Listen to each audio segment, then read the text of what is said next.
اختیارات حاصل ہیں احتجاج کا، ہمارا کیا حق ہے احتجاج کا، وہ ہمیں بتایا جائے۔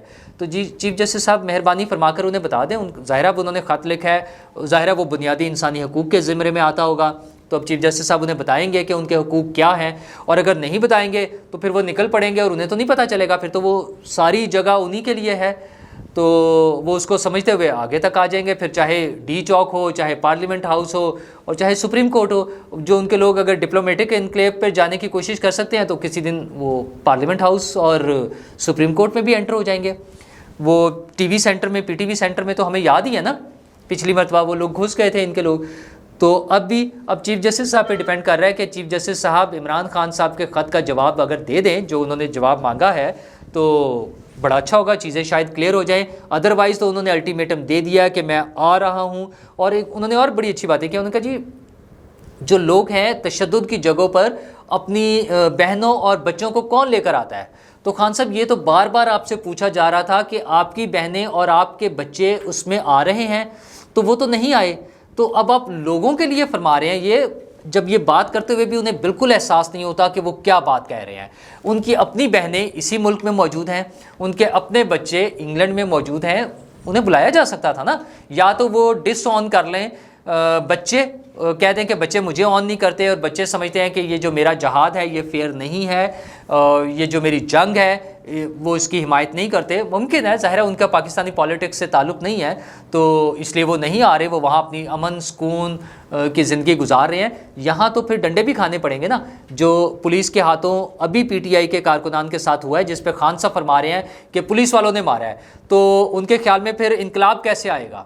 تو انقلاب کے لیے بھی اگر وہ پولیس سے ڈر رہے ہیں تو پھر اب کیا کیا جا سکتا ہے؟ خیر، پولیس کو تشدد نہیں کرنا چاہیے، لیکن اگر لوگ امن و امان کے لیے مسائل کھڑے کریں گے تو پولیس انہیں روکے گی۔ اور پھر انہوں نے فرمایا کہ ہمارے ایک کارکن کو پل سے نیچے گرا دیا گیا۔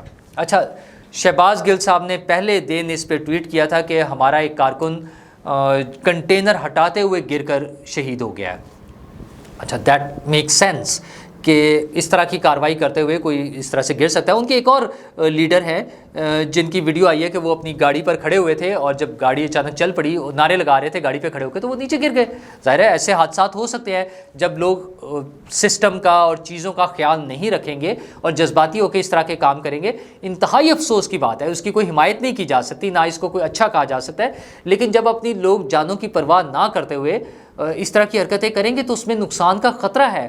پولیٹیکل لیڈرز کو تو چاہیے لوگوں کو سمجھائیں کہ وہ اس طرح کی حرکتیں نہ کریں جس سے ان کی جان کو خطرہ ہو۔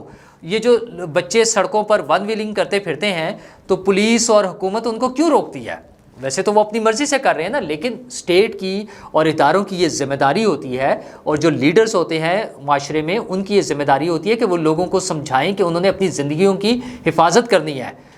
مہذب معاشروں میں یہ باتیں سمجھائی جاتی ہیں، تو ہمارے لیڈرز بھی اس کو سمجھائیں لوگوں کو، وہ اس طرف تو آتے نہیں ہیں۔ انہوں نے آج الزام یہ دھر دیا ہے عمران خان صاحب نے، ابھی تک کی ساری کمیونیکیشن میں یہ پہلی دفعہ ان کی طرف سے آیا ہے کہ ہمارے کارکن کو پل سے گرا کر اس کی جان لے لی گئی۔ خان صاحب کیوں نفرتیں بڑھا رہے ہیں؟ کیوں لوگوں میں یہ تاثر پیدا کر رہے ہیں؟ آپ کیوں لڑائی چاہتے ہیں؟ کیوں دنگا فساد چاہتے ہیں؟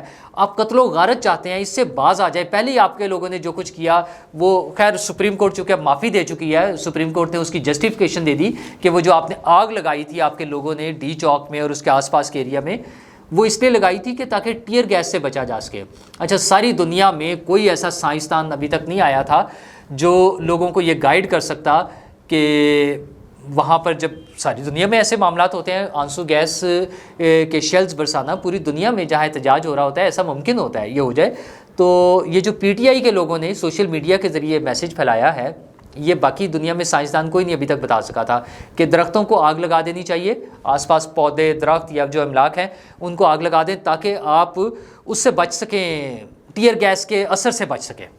کمال ہے ویسے، اور لیکن چونکہ اس کو وہ کر دیا ہے، انڈورس کر دیا سپریم کورٹ نے بھی، تو اب تو اس پہ کوئی بات نہیں ہو سکتی۔ ٹھیک ہے، آئندہ بھی میرا خیال ہے آپ لوگ ایسے ہی کریں گے، آگ ہی لگانی ہے نا، کچھ درخت جل جائیں گے، کوئی بلڈنگیں جل جائیں گی، کوئی گاڑیاں جل جائیں گی، لیکن آپ کے لوگ ٹیئر گیس سے بچنے چاہیے، یہ ضرور ہونا چاہیے۔ اچھا، اس کے علاوہ جو انہوں نے فرمایا ہے جون میں الیکشن کے اناؤنسمنٹ، وہی جو 6 دن کا انہوں نے الٹیمیٹم دیا ہوا ہے، اس کے لیے سب لوگ تیار ہو جائیں، حکومت بھی تیار ہو جائے، اسٹیبلشمنٹ بھی تیار ہو جائے، کیونکہ خان صاحب نے 6 دن کا الٹیمیٹم دے دیا ہے۔ تو دوسرا ان کا جو مذہب کے استعمال کا معاملہ ہے، وہ بار بار اس کو جہاد ڈکلیئر کر رہے ہیں۔ خان صاحب یہ جہاد نہیں ہے، یہ آپ کی ذاتی جنگ ہے، آپ کی پولیٹیکل پارٹی کی جنگ ہے حکومت حاصل کرنے کے لیے۔ آپ جو حکومت کھو بیٹھے ہیں اپنے اتحادیوں کا ساتھ چھوڑ جانے کی وجہ سے، صرف ایک ریزن بنی ہے کہ آپ کے اتحادی جن سے مل کر، چونکہ آپ کو میجورٹی نہیں ملی تھی، سمپل میجورٹی بھی نہیں تھی آپ کے پاس نا، آپ حکومت نہیں بنا سکتے تھے، تو آپ کے اتحادی جماعتیں جن کے ساتھ مل کر آپ نے حکومت بنائی تھی وہ آپ کو چھوڑ گئیں، تو آپ کی حکومت ختم ہو گئی۔ اب آپ نے اس کو حق و باطل کی جنگ ڈکلیئر کر دیا ہے۔ اور پھر انہوں نے آج جو ایک افسوسناک بات ہے، اپنی ان حرکتوں کو، اپنے اس دنگے فساد کو، اپنے اس لانگ مارچ کو کمپیریزن کر رہے ہیں صلح حدیبیہ کے ساتھ۔ اچھا، انہیں یہ کہنا تو نہیں آتا، جس طرح اور بہت سے خاتم النبیین اور آج تک انہیں صلی اللہ علیہ وآلہ وسلم نہیں کہنا آتا، اور بھی بہت سی چیزیں ہیں، لیکن چونکہ انہیں شوق ہے مذہب کارڈ استعمال کرنے کا اور اپنے آپ کو بہت بڑا مذہبی لیڈر شو کرنے کا، تو آج انہوں نے صلح حدیبیہ کا بھی ذکر کیا، پہلے بھی کچھ دن پہلے بھی کیا انہوں نے اسی حوالے سے۔ تو انہوں نے کہا صلح حدیبہ جو ہے اس کا ریفرنس دیا انہوں نے کہا کہ نبی کریم صلی اللہ علیہ وسلم کے جو ساتھی تھے اس وقت، وہ جانا چاہ رہے تھے آگے، لیکن نبی کریم صلی اللہ علیہ وسلم نے منع کیا اور انہوں نے روک لیا صلح حدیبیہ کے بعد، چونکہ ان کے سامنے بڑا ٹارگٹ تھا، وہ بڑے ٹارگٹ کو اچیو کرنا چاہتے تھے، تو چھوٹی فتح کی بجائے وہ بڑا چاہ رہے تھے مقصد حاصل کرنا، تو اس لیے انہوں نے روک لیا۔ تو میں بڑا ٹارگٹ اچیو کرنا چاہتا ہوں اور چھوٹے مقاصد کو چھوڑ کر، اس لیے میں اس دن رک گیا ہوں اور میں واپس آ گیا ہوں۔ خان صاحب، آپ بہت بڑے لیڈر ہیں، آپ کے ہاتھ میں تسبیح بھی ہم نے دیکھی ہے، آپ نے سڑکوں پہ کھڑے ہو کے اپنی نماز پڑھنے کی تصاویر بھی ریلیز کی، ہم ساری باتیں ماننے کو تیار ہیں۔ آپ کے ہم نے مزاروں پہ سجدے بھی دیکھے ہیں، آپ بڑے روحانی ہو گئے ہیں، آپ بڑے مذہبی ہو گئے ہیں، وہ ساری چیزیں ہم نے دیکھ لی ہیں، لیکن خدا را اپنا تقابلی تقابل کرتے ہوئے کچھ چیزوں کو معاف کرتے ہیں۔ ہم لوگوں کی اتنی اوقات نہیں ہے کہ ہم ان ہستیوں اور ان واقعات کے ساتھ اپنے اعمال کو، اپنے کرتوتوں کو ان کے ساتھ مقابلہ کرانا شروع کر دیں۔ پلیز اس چیز کو چھوڑ دیں۔ آپ نے اقتدار حاصل کرنا ہے، مل جائے گا۔ یہ پاکستان ایسا ملک ہے، یہاں کوئی حکومت بہت لمبا عرصہ نہیں چلتی، یہاں تبدیلیاں آنی ہیں۔ پہلے 2 پارٹیاں تھیں، ان کی باری لگی رہتی تھی، اب آپ آ گئے ہیں، آپ بھی اس میں شامل ہو سکتے ہیں، لیکن خدا را یہ مذہب کا غلط استعمال، مذہب کا استعمال بیسیکلی چھوڑ دیں۔ پولیٹیکل پارٹی میں اپنی سیاسی جنگ میں مذہب کو شامل نہ کریں، فیئر نہیں ہے یہ بات۔ یہ کوئی سینسیبل آدمی نہیں مان سکتا جو آپ کی محبت میں اندھے ہو گئے ہیں، جنہیں اس وقت کچھ نہیں نظر آ رہا۔ ممکن ہے وقتی طور پہ انہیں یہ باتیں اچھی لگ رہی ہوں، لیکن ان دا لانگ رن انہیں بھی سمجھ آ جائے گی ایک دن۔ وہ آپ جو اس پہ بتا رہے ہیں نا کہ ریاست مدینہ کن اصولوں پہ قائم تھی، آج جو آپ نے بتایا ہے، پھر بار بار آپ بات کرتے ہیں کہ رول آف لا تھا، یعنی قانون کی حکمرانی تھی، میرٹ تھا اور ویلفیئر اسٹیٹ تھی، اور تعلیمی ایمرجنسی کا ساتھ آپ نے ذکر کیا۔ او حضور، کون سا رول آف لا؟ ہمارے ملک میں آپ کے دور حکومت میں ساہیوال میں ان بچوں کے سامنے جن کے ماں باپ کو قتل کیا گیا، دن دہاڑے سڑک پہ اس کی تصاویر موجود ہیں، اس کی ویڈیوز موجود ہیں، انہیں کہاں انصاف ملا؟ کہاں سے قانون کی حکمرانی ہے؟ آپ حکمران تھے نا۔ میرٹ کی بات کرتے ہیں آپ، سی سی پی او کو تبدیل کر دیا جاتا ہے اعلیٰ پولیس افسروں کو، کس لیے؟ مانیکا فیملی نے جو ہے اس پہ شکایت کی ہے، اور پھر ایک اور سینئر افسر کو تبدیل کر دیا جاتا ہے، کس بات پر؟ کہ آپ کے رشتہ داروں کے پلاٹ کا قبضہ انہیں نہیں دلوا سکے۔ یہ میرٹ تھے، اور آپ اس کا کمپیریزن کر رہے ہیں ریاست مدینہ کے ساتھ۔ اچھا، پھر کہہ رہے ہیں ویلفیئر اسٹیٹ۔ یار، اس ملک میں جو مہنگائی کا عالم رہا ہے، جو بے روزگاری کا عالم تھا، ریزن جو مرضی تھی، کرونا آ گیا، واٹ ایور ریزن، عالمی بحران تھا، آپ نے کون سی ویلفیئر اسٹیٹ بنائی؟ پھر آپ کہتے ہیں کہ تعلیمی ایمرجنسی۔ ان 3.5 سال میں کتنے نئے تعلیمی ادارے آپ نے بنائے؟ ایک وہ روحانیت کی یونیورسٹی بنائی ہے آپ نے، 37 اسٹوڈنٹ ہیں اس میں، اور وہ اربوں روپے کی زمین آپ لے کر کھا گئے ہیں ملک ریاض صاحب سے، اور پیسے بھی کیش بھی، اور کروڑوں روپے کیش اور اربوں روپے کی زمین فراگوگی کے نام پر لے کر آپ کھا چکے ہیں، ایک یونیورسٹی کے نام پر، اور سرکاری پیسہ اس سے الگ ہے۔ ابھی وہ جو آپ نے اس کی ایلوکیشن کی تھی نا، وہ اس کے علاوہ ہے، ایک روحانی یونیورسٹی بنانے کے لیے، ٹھیک ہے؟ تو آپ نے وہ کون سی تعلیمی ایمرجنسی تھی؟ باتیں تو آپ کرتے ہیں ریاست مدینہ کی، اور ہمیں لے کر جا رہے تھے آپ میرا خیال ہے کربلا کی طرف. کوئی خیال کر لیں خان صاحب، مذہب کو استعمال کرنا صرف چھوڑ دیں. خیر ان کی باتوں کا جواب دیا ہے مریم نواز صاحبہ نے، اور انہوں نے براہ راست سپریم کورٹ کو مخاطب کیا ہے، اور انہوں نے سپریم کورٹ سے ریکویسٹ کی ہے کہ سپریم کورٹ کو اپنی غیر جانبداری ظاہر کرنی ہوگی، ورنہ ان پر ایک پولیٹیکل پارٹی کی جانب حمایت کا الزام لگے گا، اس کا تاثر پیدا ہوگا. اچھا، یہ جو دھرنے کے حوالے سے ساری پروسیڈنگ ہوئی ہے اس پہ بہت سے لوگوں نے ایسی باتیں کی ہیں سپریم کورٹ کے حوالے سے.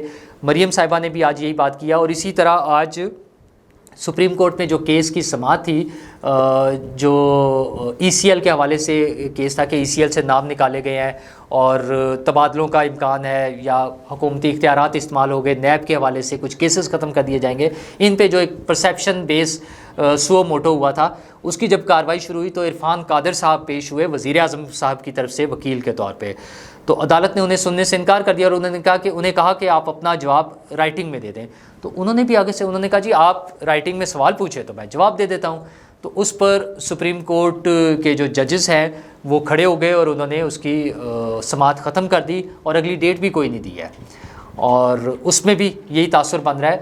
تو پولیٹیکل پارٹیز کی طرف سے ایسا تاثر نہیں بننا چاہیے. ایک طرف خان صاحب کا تاثر ہے کہ میں خط لکھ رہا ہوں اور انہیں تمام اجازتیں مل گئی، تو سپریم کورٹ کی اور اچھا خان صاحب کا تو کمال یہ ہے کہ خان صاحب چند دن پہلے تک اسی سپریم کورٹ کو برا بھلا کہہ رہے تھے، کیونکہ وہ جو 9 اپریل کی رات کو سپریم کورٹ کھل گئی تھی تو انہیں شک ہے کہ شاید ان کے خلاف ہونا تھا. حالانکہ خان صاحب میرے خیال میں تو بے وقوفی کر گئے، ہو سکتا ہے خان صاحب کو ریلیف مل جاتا.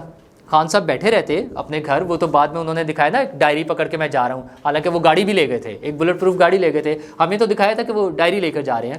لیکن بہرحال اگر اس دن بیٹھے رہتے تو مجھے تو لگتا ہے جو سپریم کورٹ کا اب رویہ نظر آ رہا ہے ماشاءاللہ، جتنا رحم دل قسم کا رویہ، یہ جو اعتزاز احسن صاحب نے ان کا تعارف لکھ کر بھیجا ہے 100 بااثر شخصیات والے حوالے سے، تو جتنا رحم دل رویہ ہے عدالت کا، اگر 9 اپریل کی رات کو بھی خان صاحب بیٹھے رہتے تو ممکن ہے انہیں کوئی ریلیف مل جاتا، کیونکہ کارروائی تو کوئی ہوئی نہیں. تو وہ تو ایسے ہی ڈر کے یہ پتہ نہیں کن باتوں میں آ گئے، کن لوگوں کی باتوں میں آ گئے، ان کے ساتھ دھوکہ ہوا ہے. خان صاحب اگر آپ اس دن بیٹھے رہتے تو آپ کو اس دن بھی ریلیف مل جانا تھا. سپریم کورٹ تو ریلیف دینے کے لیے بیٹھی ہے نا، بنیادی انسانی حقوق کی حفاظت کے لیے بیٹھی ہوئی ہے، تو آپ بیٹھتے تو آپ کو ریلیف بھی مل جاتا. بہرحال آپ نہیں بیٹھے تو وہ موقع آپ کے ہاتھ سے نکل گیا ہے. اب تو یہ ہے کہ حکومت اپنا چیئرمین نیب بھی لگانے جا رہی ہے. اپوزیشن لیڈر راجہ ریاض صاحب کے ساتھ مشاورت ہو رہی ہے، وزیر اعظم صاحب نے اس کا آغاز کر دیا ہے. ابھی تک 2-3 مختلف نام ہیں، بشیر میمن صاحب کا بھی نام ہے ویسے تو سننے میں آ رہا ہے، لیکن مشکل ہے کیونکہ شاید اس میں امکان یہ ہے کہ پیپلز پارٹی شاید انہیں منظور نہ کرے، ان کے نام پہ اتفاق نہ کرے. پیپلز پارٹی کی طرف سے قمر زمان چودھری صاحب اور نون لیگ کی طرف سے فواد حسن فواد صاحب کے نام گردش کر رہے ہیں. ابھی فارمل جو ناموں کا ایکسچینج ہوتا ہے اور وہ مشاورت ہوتی ہے وہ نہیں آیا ہے، لیکن جو سننے میں آ رہا ہے ذرائع کے حوالے سے، نون لیگ اور پیپلز پارٹی کے ذرائع کے حوالے سے، وہ یہ 2 نام ہیں. فواد حسن صاحب تو خود نیب کے ملزم بھی رہے ہیں، نیب کی انہوں نے جیل بھی بھگتی ہے، وہ ایک لمبی سٹوری ہے جو کچھ ہوا تھا ان کے ساتھ، تو ان کا نام آ رہا ہے. دیکھیں اب کیا ہوتا ہے. اور ایک اور اہم چیز جو ہے، خان صاحب کے لوگ جس طرح سے کھل کر فوج کے خلاف جو زبان استعمال کرتے ہیں، ویسے تو وہ سپریم کورٹ کی طرف بھی رہے ہیں کچھ دن تک، لیکن فوج کے حوالے سے آج فوج کی طرف سے ایک مقدمہ درج کرا دیا گیا ہے، اور وہ مقدمہ درج کرایا گیا ہے ایمان مزاری کے خلاف، جو صاحبزادی ہیں شیریں مزاری صاحبہ کی. انہوں نے جو الفاظ اور جو لینگویج استعمال کی تھی جنرل باجوہ صاحب کے حوالے سے، وہ پہلے بھی فوج کی بڑی ناقد ہیں، اور اب جب ان کی والدہ کی گرفتاری پر انہوں نے جو زبان استعمال کی تھی اس پر ایک فوجی کی طرف سے یہ مقدمہ FIR درج کرائی گئی ہے. بہرحال ایمان مزاری کو تو فوری طور پر بیل بھی مل گئی ہے. اچھا، اس میں اب خوبصورتی یہ ہے کہ اگر ہمارے لاء کے مطابق فوج کے حوالے سے ایبیوسو لینگویج استعمال کرنا جرم ہے، تو اس میں انہوں نے قانونی طریقہ اختیار کیا، ان کے خلاف FIR کٹوائی ہے، اور اس FIR پر عدالت میں گئی ہیں ایمان مزاری، اور انہیں وہاں سے بیل مل گئی ہے. اچھا، اس پہ جو ڈیو پروسیس ہے وہ پورا ہو کر عدالتی کارروائی ہونی چاہیے، اور اس میں جو آئین اور قانون کے مطابق ہے وہ ہونا چاہیے. اچھا، اگر آئین اور قانون پر کسی کو اعتراض ہے تو پھر وہ پولیٹیکل پارٹیز اعتراض کرتی ہیں. پولیٹیکل پارٹیز میں نون لیگ اور پیپلز پارٹی اب اسمبلی میں موجود ہے، اور اس سے پہلے ایمان مزاری صاحبہ کی والدہ صاحبہ، ان کی حکومت یعنی پی ٹی آئی کی حکومت وہاں پر موجود تھی۔ اگر کوئی اعتراض تھا تو انہیں تبدیل کر لینا چاہیے تھا۔ ابھی بھی اگر کسی قانون پر کسی کو اعتراض ہے تو اسمبلی کا فلور موجود ہے، ابھی ہو رہی ہیں نا اس میں تبدیلیاں، قوانین میں جو الیکشن کے قوانین ہیں اس میں بھی تبدیلیاں ہو رہی ہیں، اور بھی تبدیلیاں ہو رہی ہیں، تو اس میں کی جا سکتی ہیں۔ قانون اور آئین کا جو ہے وہ لحاظ رکھنا چاہیے، اس کی پاسداری ہونی چاہیے، اس کو سامنے رکھنا چاہیے۔ جو جبری گمشدگیاں ہیں، اچانک لوگ غائب ہو جاتے تھے، اس طرح کی بات نہیں ہونی چاہیے، اور نہیں ہو رہی ہے۔ اگر ایمان مزاری پر مقدمہ ہوا ہے، ایف آئی آر ہوئی ہے، تو یہ ایک سٹیپ ہم آگے چلے ہیں کہ کسی کو اٹھایا جانا نہیں ہوا ہے کہ وہ غائب ہو گیا اچانک، بلکہ ان کے خلاف ایف آئی آر کٹی ہے، اور وہ قانون کا جو پروسیس ہے وہ پورا ہو جائے گا، اور ہمیں امید ہے کہ ہماری عدالتیں جو ہے وہ آئین اور قانون کو ملحوظ خاطر رکھیں گی۔ اچھا، اس کے علاوہ چودھری پرویز الہی صاحب نے بتایا ہے کہ سستا تیل کیوں نہیں مل رہا۔ انہوں نے کہا کہ روس کے ساتھ تو تیل کی ڈیل ہو گئی تھی، موجودہ حکومت نے ختم کر دی۔ اچھا یار، خود پی ٹی آئی اور خود عمران خان صاحب نے کبھی یہ بات نہیں کی کہ ہماری کوئی ڈیل ہو گئی تھی، زبانی باتیں تھی، کوئی ڈیل نہیں ہوئی تھی، کہاں سے تیل سستا ملنا تھا آپ کو۔ اچھا، انہی باتوں پہ پرویز الہی صاحب کن چکروں میں پڑے ہوئے ہیں؟ وہ اپنے بیٹے کی تو خبر لیں ذرا۔ ان کے بیٹے مونس الہی نے ایک ٹویٹ کیا، اور اس میں انہوں نے فرمایا ہے، جو انہوں نے وہ کاپی شیئر کی ہے، ایک تصویر شیئر کی ہے ٹیکسٹ کی، کہ نون لیگ کی حمایت کرنے والے لوگ چول ہیں۔ تو اب ان کو ظاہر ہے پرابلم آ رہی ہے نون لیگ سے، لیکن وہ یہ بھول جاتے ہیں نواز شریف کی نفرت میں۔ نون لیگ ظاہر ہے چونکہ اب حکومت میں آ گئی ہے، پی ٹی آئی حکومت سے باہر ہو گئی ہے، اور پرویز الہی صاحب ڈپینڈ کر رہے ہیں ٹوٹلی مونس الہی صاحب پر۔ بھی الزام ہے کہ مونس الہی صاحب نے یہ ساری گیم خراب کی ہے۔ مونس الہی صاحب بھول گئے ہیں کہ ان کے والد صاحب یعنی پرویز الہی صاحب اسی نون لیگ کی حمایت سے وزیر اعلیٰ بننے جا رہے تھے۔ پیپلز پارٹی ڈیل کرا رہی تھی، لیکن حمایت تو نون لیگ کی چاہیے تھی نا۔ اسی نون لیگ کی حمایت سے ان کے مونس الہی صاحب کے والد صاحب یعنی پرویز الہی صاحب وزیر اعلیٰ بننے جا رہے تھے۔ تو کیا پرویز الہی صاحب اس بات کو انڈورس کرتے ہیں اپنے صاحبزادے کی کہ نون لیگ کی حمایت کرنے والے لوگ چول ہیں؟ کیونکہ وہ اس کیٹیگری میں خود بھی آتے ہیں، اور نہ صرف وہ آتے ہیں، مونس الہی صاحب کو سوچنا چاہیے کہ ان کے اپنے انکل چودھری شجاعت صاحب المعروف مٹی پاؤ اور ان کے کزن، وہ نون لیگ کی حکومت میں شامل ہیں، نون لیگ کی حمایت کر رہے ہیں، تو کیا وہ انہیں بھی چول سمجھتے ہیں؟ ہمارے سیاسی لیڈروں کو چاہیے کہ وہ زبان اپنی جو بھی استعمال کرتے ہیں اس کے بارے میں تھوڑا سا لحاظ رکھیں۔ عام سیاسی کارکن تو جو کرتے ہیں انہیں بھی ٹریننگ دینی چاہیے، انہیں بھی سمجھانا چاہیے کہ ان کی زبان صاف ہونی چاہیے، گالم گلوچ نہیں کرنا چاہیے۔ لیکن جو لیڈرز بن گئے ہیں، جو بڑے لیڈر بن گئے ہیں، مونس الہی صاحب وزیر، وفاقی وزیر تھے یار، انہیں تو کم از کم کوئی خیال کرنا چاہیے۔ جب وہ نون لیگ کی حمایت کرنے والوں کو چول کہہ رہے ہیں تو کیا وہ اپنے والد صاحب، اپنے انکل اور اپنے کزن کو بھی اس کیٹیگری میں شامل کر رہے ہیں؟ مونس الہی صاحب کو اس بات کا جواب ضرور دے دیجیے گا۔ خیر، پرویز الہی صاحب بھی اس بات کا جواب دے سکتے ہیں۔ اور وزیر اعظم صاحب آج ایک لالی پاپ دینے جا رہے ہیں، کچھ چیزوں کو کچھ کلاس کے لیے کارڈ کے ذریعے سستا کرنے کا وہ شاید اعلان کر دیں، اس کا ہم اس پہ بعد میں تفصیل سے بات کر لیں گے۔ اور حکومت نے پلان یہ کیا ہے کہ پی ٹی آئی کے لوگوں کے استعفے منظور کر لیے جائیں۔ قومی اسمبلی میں جیسے شاہ محمود قریشی صاحب ہیں، فواد چودھری صاحب ہیں، اور پی ٹی آئی کے وہ لوگ جو پی ٹی آئی چھوڑ کر کسی دوسری پارٹی سے ٹکٹ لینا چاہ رہے ہیں، ان سب لوگوں کو بلا کر ان کے استعفے منظور کر کے ضمنی الیکشن کرا دیا جائے۔ تو خان صاحب پھر کیسے بھاگیں گے؟ وہ جو عوامی رائے اور عوامی سمندر کا بیان دے رہے ہیں، تو وہ پھر انہیں الیکشن لڑنا پڑے گا۔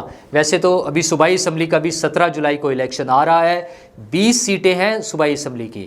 خان صاحب کو لگ پتہ جائے گا عوام کا مزاج کیا ہے، عوام کا رسپانس کیا ہے۔ تو انتظار کرتے ہیں کہ وزیر اعظم صاحب کیا لالی پاپ دیتے ہیں، کیا اناؤنسمنٹ کرتے ہیں، اور پی ٹی آئی اپنا کیا لاہے عمل مزید پیش کرتی ہے۔ شکریہ۔